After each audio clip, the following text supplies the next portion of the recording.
Assalamualaikum warahmatullahi wabarakatuh. Pada video kali ini saya akan membahas materi tentang mengelola ruang lingkup proyek. Sebelumnya, perkenalkan nama saya Revo Junadima dengan NPM 223111056 dari kelas SI GAP 1. Next. Pada slide ini kita membahas definisi ruang lingkup proyek, batasan proyek, menentukan apa yang termasuk dan tidak masuk dalam proyek, termasuk tujuan, deliverable, dan persyaratan.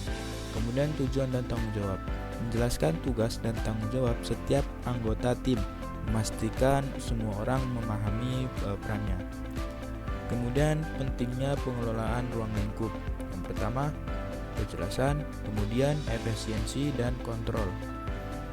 Kejelasan, memastikan semua pihak memahami tujuan, deliverable, dan harapan proyek. Kemudian kontrol, membantu pengendalian perubahan dan memastikan proyek tetap sesuai dengan rencana awal.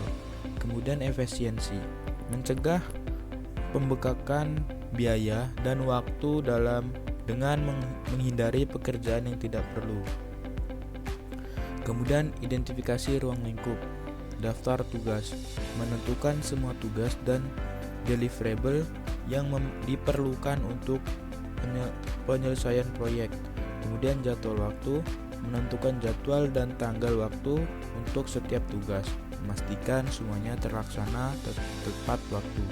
Kemudian anggaran, menentukan anggaran untuk setiap tugas, memastikan proyek diselesaikan dengan biaya yang efektif.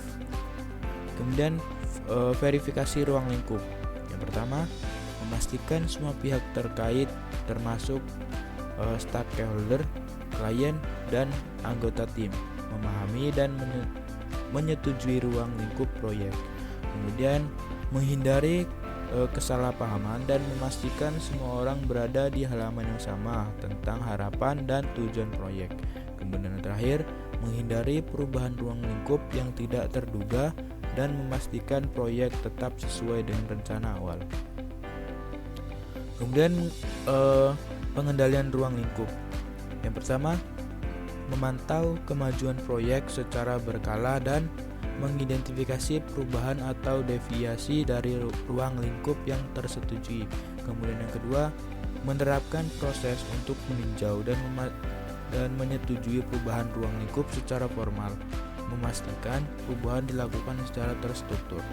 Kemudian mengelola risiko dan perubahan dengan tepat, memastikan proyek tetap berada di jalur yang benar dan sesuai dengan anggaran.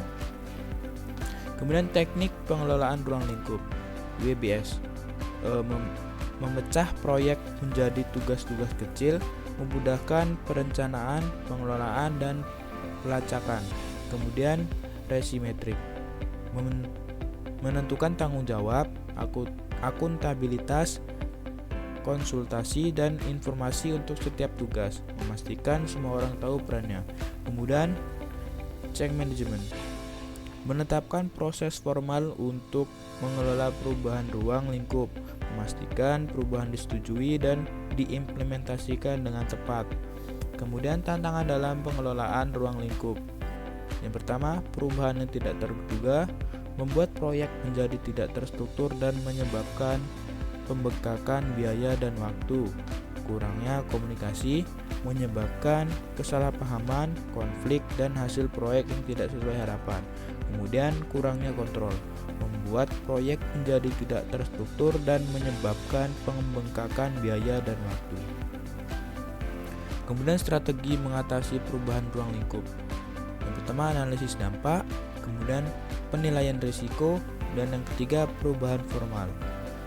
Kemudian di sini terakhir ada kesimpulan dan pembelajaran. Pengelolaan ruang lingkup proyek adalah aspek penting untuk kesuksesan proyek. Dengan memahami definisi, pentingnya, dan teknik pengelolaan ruang lingkup, kita dapat meminimalisir resiko, meningkatkan efisiensi, dan mencapai hasil proyek yang sesuai harapan. Baik, mungkin itu saja sedikit penjelasan dari saya terkait mengelola ruang lingkup proyek. Saya akhiri, wassalamualaikum warahmatullahi wabarakatuh.